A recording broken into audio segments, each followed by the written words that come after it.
What's up, boys? This is Contango coming at you from Waterloo, Ontario, Canada. And today I wanted to do a Japanese strategy video for Axis and Allies 1940 Global Alternate Universe. I did a German strategy video recently, and so I wanted to add on to that with a Japanese strategy video. In that video, I was talking a bit about how the Axis are struggling in this game, and so I wanted to give some maybe ideas on what to do as the Axis to get yourself into a good position and turn it into an even game.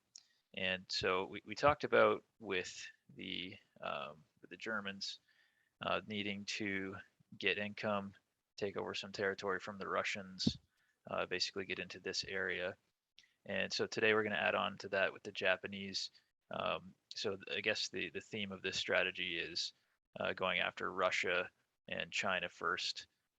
There's lots of territory to be taken there, lots of money to be had, and hopefully just make up that income differential. There's a big income differential when you start the game between the Axis and the Allies. You can see here at the start of the Japanese turn, over 70 income difference between them. So we have a lot of ground to cover. So I wanted to talk about Japan and what they can do as part of this strategy as a combined Axis team, or if you're playing it by yourself. So to start off with, we left off with Germany getting rid of a bunch of UK units. They hadn't attacked Russia yet, but they were gearing up towards coming this way and getting to here, threatening this city, also this city, and once you get into this area with mechanized units, you can threaten this one. So that's what Germany is ideally going to be doing in this sort of a strategy. So to complement that, what Japan is going to want to do is they're going to want to also get rid of that income differential. So they're going to want to try to get as much money as they can, and while depleting the allied income. So the priority, I guess, for Japan is to take out China. And in this game, I would say China is a lot bigger. They're a bit more difficult than an out-of-box G40. You can see there's quite a few units there. I think they start with something like 40. I guess we can actually see on this tab. They start with 43 units. So that's a fair bit more than what they start with in G40 out-of-box. So we have a lot to do to get rid of them.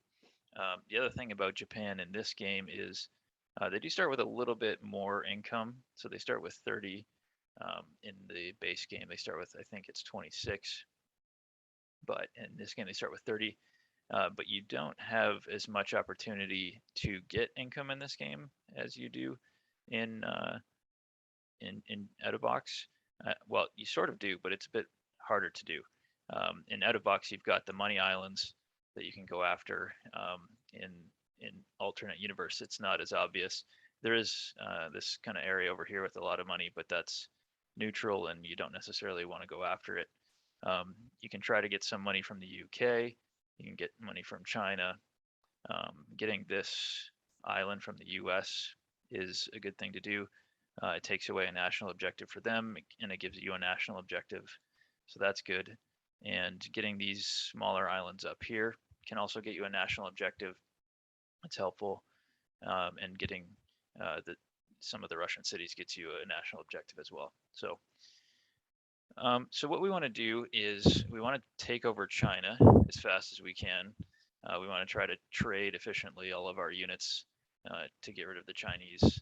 We also want to get up into this sea area up here so that we can be threatening the Russian coast as well as Anzac, get them to back off, get the Russians to back off and try to protect their cities and their production over here.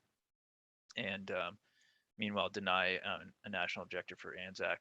So we want to get up into here and ideally have a naval base in one of these two territories, maybe this territory, so that we can reach all of this and threaten everything at the same time. And then as soon as possible, we want to get this Chinese city in C2. That is going to transfer some Chinese money to us, and well, you need cities to win this game, so we're going to want to get that and then start threatening this Russian city as fast as we can. So that's going to be, I guess, the general goal, or I guess our priority. So some of the secondary things we can do once we get that done is, talked a bit about threatening Anzac. If Anzac is not careful, they're going to lose this city if you have a big fleet with a lot of transports down here. So Anzac has to be aware of that, and it's going to cause them to kind of collapse and play defense instead of helping China out and instead of helping Russia out up here. So you can do that. You can often take out one of these two Russian cities fairly easily. If the Germans are really pressing into Russia, they're going to have to probably defend here, maybe here, but it's almost impossible for them to defend all three. So there's a good chance that you can come in here and get this, or possibly Germany can go get it as well. And like I said, you may want to get this city as well from the United States. So that's kind of some of the other things you want to be doing. If you have the time and the space, you can get these islands up here and get your national objective. So that's kind of I guess, the general thrust of what we want to do. So I'm going to pause it now, and then we'll go into kind of how to proceed into that, what we want to buy, what we want to do for our combat moves and things like that. So I'm just going to pause it, and then we'll set that up. All right, so let's talk about what we want to buy as the Japanese. Now, you might be thinking that, there's no money islands per se in this game.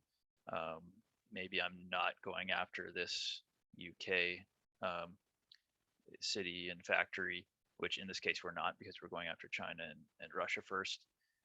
So you might be thinking, what do I need more transports for? I have 3 at the start of the game. So you're going to want more so that you can threaten this stuff up here. They will come in handy later as well for possibly switching into, coming after this.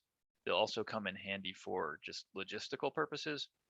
So maybe you've come up into this area, you're encroaching on China, and you've taken most of it out. Your transports then can come back and pick up units down from your main factory down here and ship them across.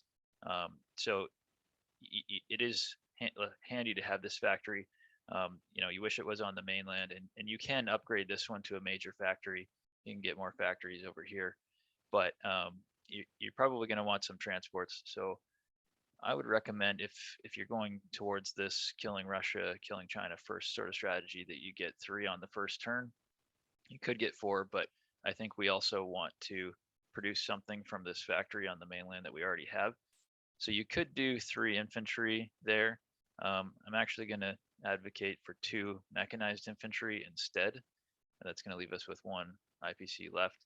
And the reason for this is these mechanized infantry they're going to be able to hit a lot of things from this territory on the second turn. So that they're going to be able to hit this territory, this one, and this one.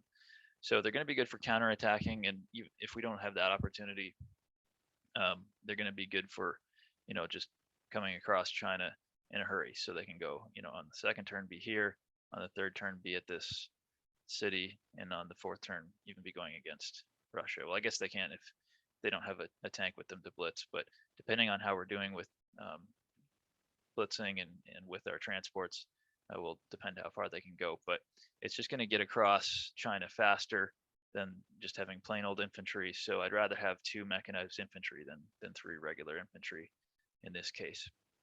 And while we're kind of on the subject, I didn't explain this before, but if you're new to Alt Universe, this entire C zone, it functions like a straight. So everything that's here is directly, it's like it's touching. So this infantry can basically cross to here. These units can cross to here or here, as if this was butted up together against each other. And also, it functions like a straight. Now, normally you'd only have 1 territory on either side. So if you owned both of the territories, you'd be able to go through the strait. In this case, you need all 6 territories to pass right through, but you can always enter this sea zone and you can always exit it. And Japan on the first turn can go right through, even though they don't own all of it, just because of it's like they have a treaty with China that lets them go through there, and because of the surprise of them starting the war, they're able to sneak through on the first turn. So we're gonna abuse that, of course, on the first turn. But so that's what I would recommend buying in this case. So let's go ahead from there. So now we need to decide our political situations. And like I said, we don't really want to go against anyone yet other than the Chinese. So we're going to declare war on China. We're going to leave the Soviet Union out of it. I mean, we could declare war on them, but we're not sure how soon Germany's going to want to declare war. Well, I guess we know that they're going to want to declare war on turn 2. So we could go ahead and do it now because Russia has already gone. But I don't think we need to. We'll just leave it for them to do. We don't want to bring the United States into the war. We could declare war on the UK and Anzac, and there's some good reasons to do that. You have the opportunity to take out these ships here with these. You also have the opportunity to take out a carrier, a tactical bomber, this destroyer here with this fleet here. So that would be nice to do. But we get a $10 IPC bonus for not being at war for not initiating war with them. So it'll be fine if they initiate war against us, but we want that extra $10.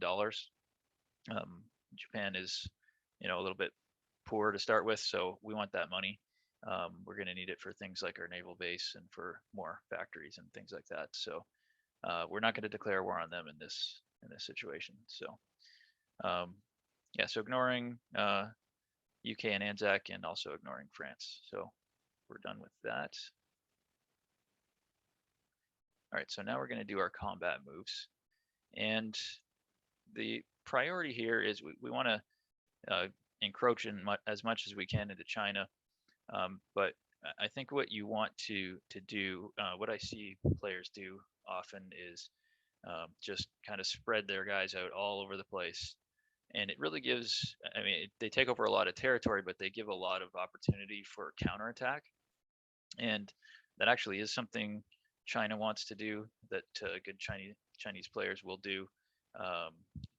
They're going to, they know if they back off enough, they're going to get into a situation where you're going to hit them with all your ground units and all your planes at the same time, and it's not going to be efficient for them. So they're okay taking a 50-50 ground battle with, they might even take 2 infantry against 2 against 1, even though their infantry are rolling at a 1 and your 1 infantry is rolling at a 2. They might do that because they know it's going to be as good or better than whatever they're going to get later. So we don't want to give them too many opportunities to get a nice trade, like trade their units for our units.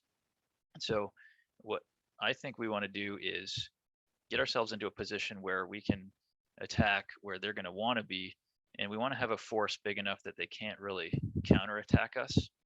So I'm going to suggest that on both sides of the map, one over here and then one over here, that you try to keep 2 main parts of your army that are going to be too big to counterattack. So let's, I guess, start off with that. So we're going to go into C12 here with everything that we can in terms of ground units. So this is going to be our strong point here. We're hopefully going to have it be strong enough that they can't counterattack, but we'll get into that a bit later. And then secondly, we're going to want this C19 territory. So bear with me for 1 second. Okay, so let's get everything that we, we're gonna take this territory. I want to get rid of this infantry, but everything from here is going to go into that C19 territory. We will take 1 unit here with planes to kill that, and then the rest of these are going to go in here. So this is going to be our, I guess, strong point on this side of the map. So we got 1 here and then 1 here. We are putting a few stragglers around that might get killed, but at least if that happens, we're going to get a good counter to their counterattack, if we can say it that way. We've got the bulk of our army here, so if China decides that they're going to come in and kill this, it's going to take them at least 2 units, maybe 2 infantry, maybe they sacrifice their artillery to do it. So I'm kind of okay with that. Even this down here, if they come in with even all these infantry, I've got 2 mechanized infantry and a tank that could come through and retaliate against that. So I'm kind of okay with that. And then we're going to come in here with this guy. So that's everything that's already sitting on the main continent here that we can use. And the rest of these territories we're going to use transports for. So let's load up this transport and get those guys off that island. They're not going to do any good down there. Going to do the same thing here. Load up this guy from this island. Come up here. And then 2 more infantry from J14 here and come up here. Now you might notice I'm not taking these artillery. Everything here is going to be a bit vulnerable to counterattack, so I want to save my artillery for later. So I'm just going to use plain old infantry for now. I'm going to split them up into each of these. So that's going to be all the territories we want to take, and then we just need to allocate our planes in the best way we can find. So let's do, we want some planes over here. Actually, we're not going to do that one.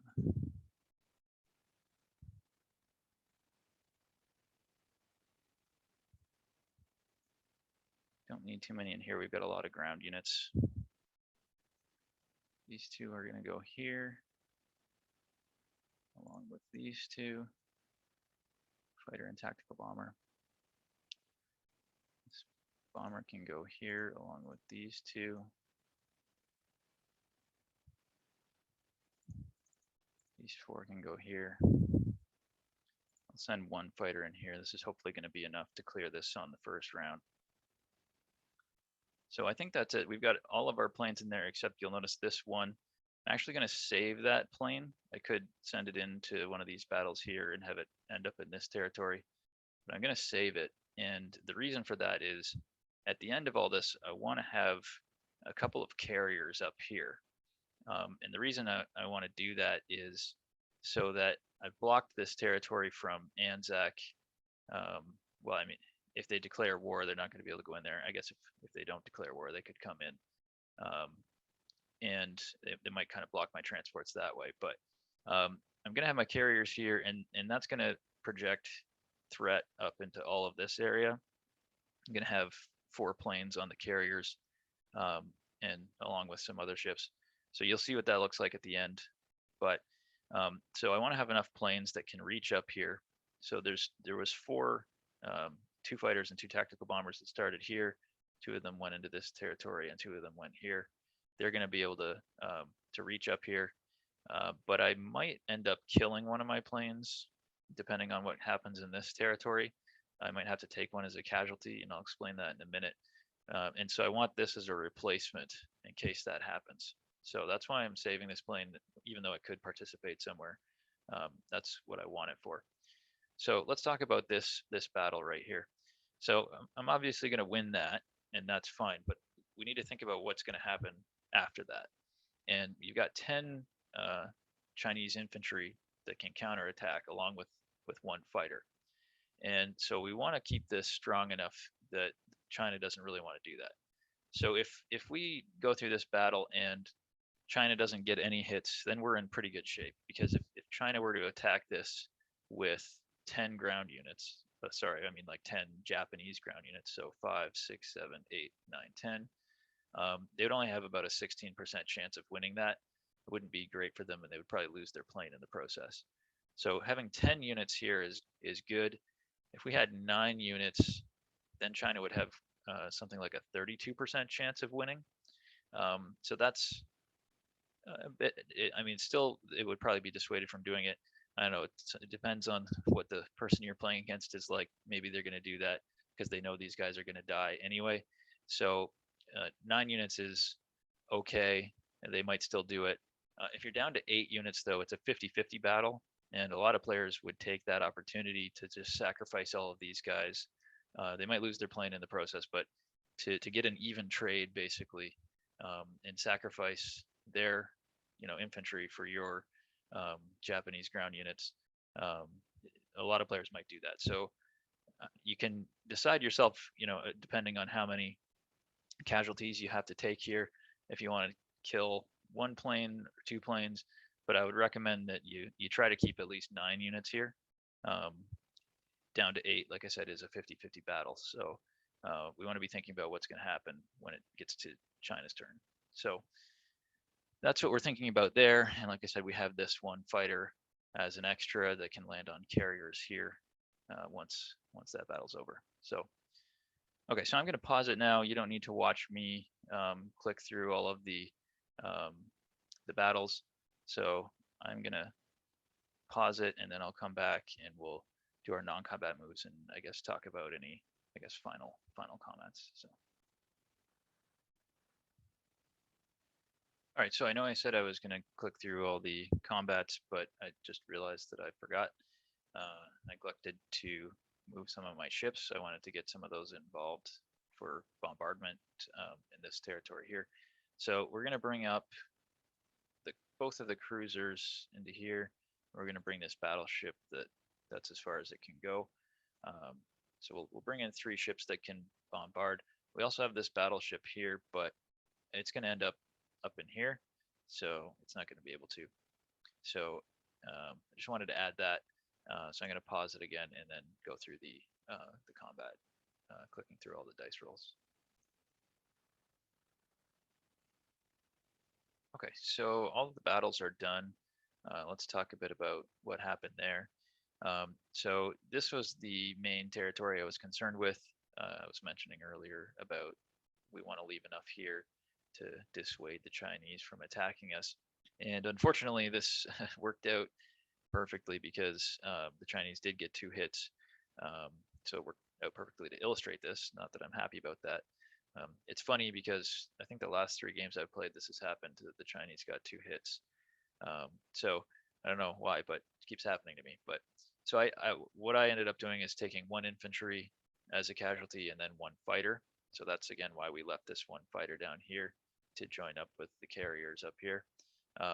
Could have taken 2 planes. I really don't want to take 2 though. It's pretty expensive, but I think 1 is worthwhile to make this a 30% battle for China, and they'd have to include their plane in order to get those odds. So so I'm okay with that. Not happy about it, but that's how the dice go. This territory also, the Chinese got 2 hits, so I ended up killing both the Japanese infantry. Don't think I want to lose a plane to take that one. It's not as important to me because China's got a pretty good chance to take it back anyways. This one we took, lost 1 infantry there. This was fine, didn't lose anything. I don't think we lost anything here. And then down here we lost our 1 infantry, the Chinese infantry hit. So that's where we sit. That's okay. I'm not happy about losing the fighter here, but that's kind of the risk you need to be okay with going into it. So let's start doing our non-combat moves. Whoops, I don't want to say done. Okay, so first thing we want to do is let's go ahead and move these carriers up to here that can go. Send up this destroyer as well, actually. This battleship and this carrier will go up here. And let's build those out. So that's going to be strong enough now to really make Anzac think about if they want to leave any ships in range, because these planes can go 1, 2, 3, 4 and land on the carriers here. Now Anzac does have 3 planes that they could put in this territory with the air base to scramble and protect their fleet, but I'm kind of okay with that because that means these planes are not helping China. They're not doing anything down here. They've abandoned these units. So kind of okay with that. So at least it forces them to do that. And if not, then I'm not sure what they're going to do with their fleet here. But anyway, so I think we'll do that. This one sub that started here, we're going to put that over here. I didn't mention before that I did progress Russia. I went through the Russian turn just to give you an idea of what things might look like for them. They did start with a transport here. It picked up one guy from this island and one from this island and then dropped them here. Sometimes that's what the Russian player will do. Sometimes they'll pick up the 2 infantry from here and head up this way. So in this case, I'm kind of cornering this transport. It doesn't have a naval base. So now Russia's got to think about if they can, protect it from this sub and possibly my planes. And even if they can, I can still send this sub down here to convoy. So I kind of like this spot. It can hit almost everything in this entire sea area with the exception of this. So this is a good spot for this sub to be. All right, so the rest of these planes, actually, you know what? Let's finish off with our naval units first. We're going to add 1 carrier, 1 destroyer here. This other destroyer is going to go in right in this sea zone with our transports that will show up at the end. This sub is going to go here in case the UK does decide to declare war on us, and then we can convoy them. But as it stands right now, we're not at war with them. Okay, so these planes are going to go here. We do need to put a couple on our carrier, so we'll do that. We also need to. These don't have anywhere else to go. Well, I could go here, but I want them in range of if China comes this way, they'll be in range. They'll also be in range of if China decides to stack up right here, as will any planes that are coming from over here. So this is an okay spot for planes to be. This is a great spot for planes to be because it can hit this. So 1, 2, 3, 4, and it can also hit both of these. It can even, planes from here can even hit some of these, well, this first Anzac territory. So 1, 2, 3, 4, and land on carriers. And that's handy if you're going to do like a plane swap. So you've got these planes coming 1, 2, 3, 4, and these ones that are on the carrier can go 1, 2, 3, 4. So another reason why we want carriers here, it gives us a lot of options. Similar, these planes can go 1, 2, 3, 4. Well, we may not have this territory, but and these planes can go 1, 2, 3, 4 onto the carriers. So depending on what China takes back, we'll decide where our planes can go. But one thing we want to do is really trap these Chinese infantry here so that we can get an efficient trade on them on the next turn. And that's another reason why we want this major force right here. So this bomber can go here. This can go here. I think we will put 1 extra, actually not a fighter. We'll put an extra tactical bomber so that we've got 4, 2 fighters and 2 tactical bombers that can attack this if China decides to come this way. We've got our 2 mechanized infantry and our tank that can take care of that. This bomber will go here. That's going to give it enough range to go 1, 2, 3, 4, 5, or same with this territory, so it's in range of that. And the rest of these are all going to pile up in this territory. So I think that takes care of all of our planes, unless I missed any. I don't think so. So the only thing that's left then is these units want to move forward. This is a great spot because they can hit all of these territories. They're also available for the transports to pick up. I think I'm going to leave these units here. That should be enough to hold off the UK for now.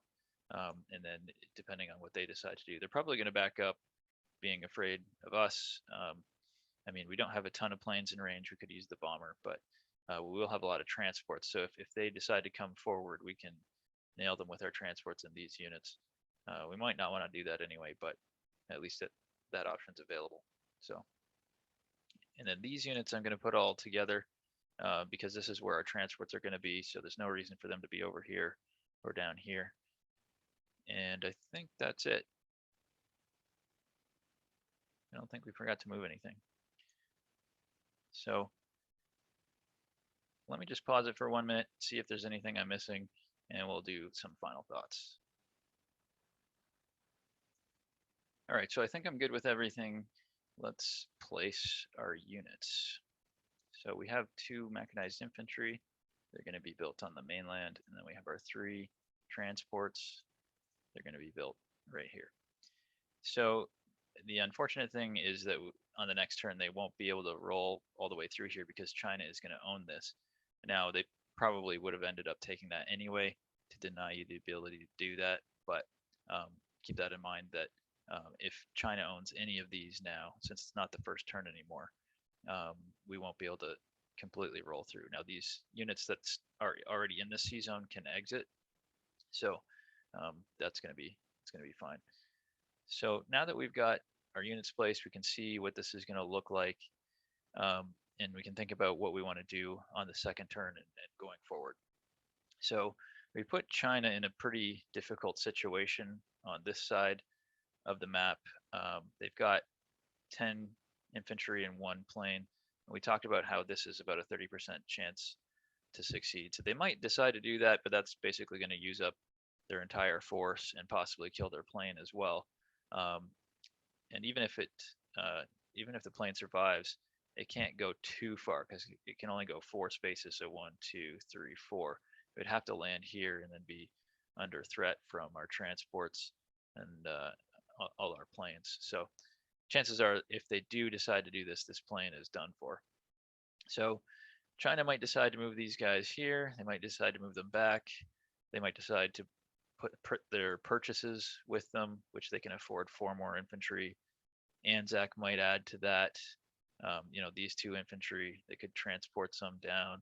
They could include their planes, but we have a lot of stuff here that can attack that. So we've got these units, we've got these transports that can't be, they can be blocked from coming up here. Like if Anzac were to say send this cruiser in here and not declare war, and then when we declare war, we wouldn't be able to go through that territory, but we would be able to go into it. So we've got these units plus whatever our transports can grab, which is going to be at least these 3 infantry in this one because there's nothing China can do to them.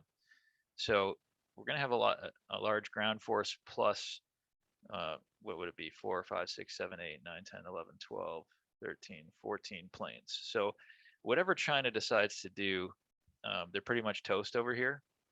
So that's good. It's going to sew up this side for us.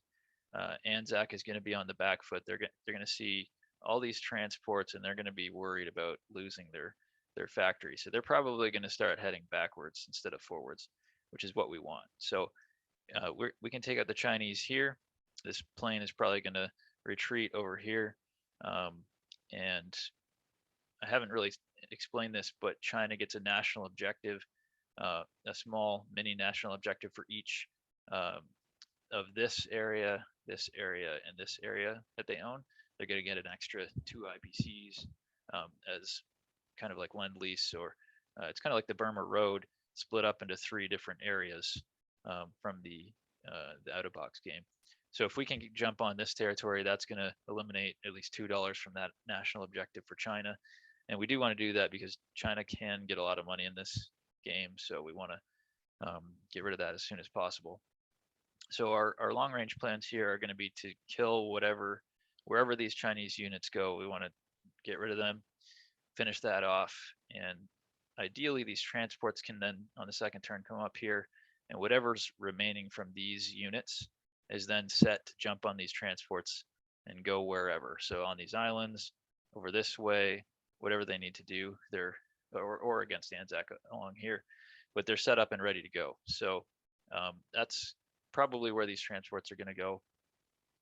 This group here, I mean, it's up to you, depending on what China is doing.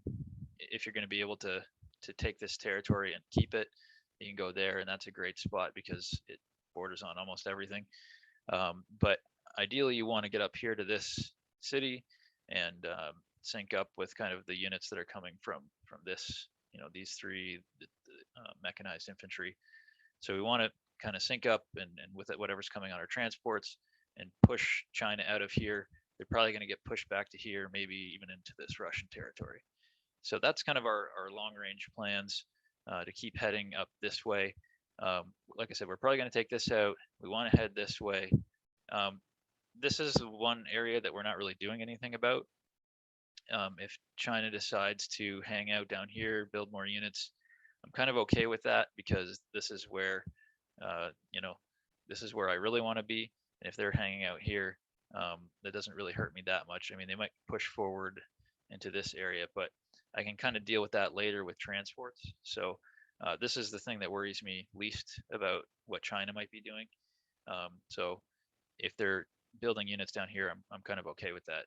I'm more worried if they're building units up here. So that's going to be the long range plans, is to head kind of in this direction towards Russia. And so in future turns, we want to be cranking out as many units from this factory as we can. This time we only did 2 because we had to choose to do 2 mechanized infantry or three regular infantry. But I think going forward, you're probably going to want to get mostly mechanized infantry so they can hop across China as quickly as possible. Also, you can build other factories. So in these 2 territories, you can build factories to start pushing in this direction later. Up here, this territory can have a factory. Also, this one, it's kind of covered up by the infantry right now, but that's it's worth 2. You can see over here. So you can build a factory here or here. So you're going to want more factories. And as I mentioned, like early in the video, I like to get a naval base in one of, usually this territory, maybe this one or maybe this one, whatever you decide. But it's handy for threatening everything up here. It's also handy for logistics. So you're really going to want to think about logistics, and you're going to have a lot of transports. So your transports are going to be coming up here and dropping units. And then what you can do is come back, drop them on the mainland, and at the same time be building more to replace them for the next turn, to maybe come down here or maybe come up here, or maybe even come and get this US island. But you always want to be thinking about, how can I use this factory? Because it's a major factory and you don't want it just sitting there doing nothing. You want to, obviously, if you have the opportunity to use your transports to go get one of these cities, then do it. But if you don't have that opportunity, then be using them to ship guys, ship infantry, artillery, mechanized infantry, whatever, off of this island onto the mainland. So be ready to do that and get as many factories as you can, and really push into here. Try to at least force Russia to invest heavily in this to take pressure off the Germans, or maybe they're just going to leave it and let you take it. Probably they're going to leave this to be taken by Japan or Germany. So that's kind of the long range plans. And from there, hopefully your the income differential is getting down, and you just need to start thinking about getting more cities. Later in the game, you can start pushing in this direction, depending on what the UK is doing. UK is probably going to be strong in this area, in this style of game, if you're going after Russia and China first. So maybe they're going to get another factory, who knows? But eventually you're going to have to start thinking about this. But in the meantime, in the early part of the game, there's not really a lot that the UK can do to you except maybe help China right here. So, and like I said earlier, that's not that big of a deal. But eventually you're going to have to start thinking about that. So anyway, so I think that's it. Hopefully I didn't miss anything. If you have any questions or comments, leave them in the comment section. And thanks for watching, and I will talk to you later.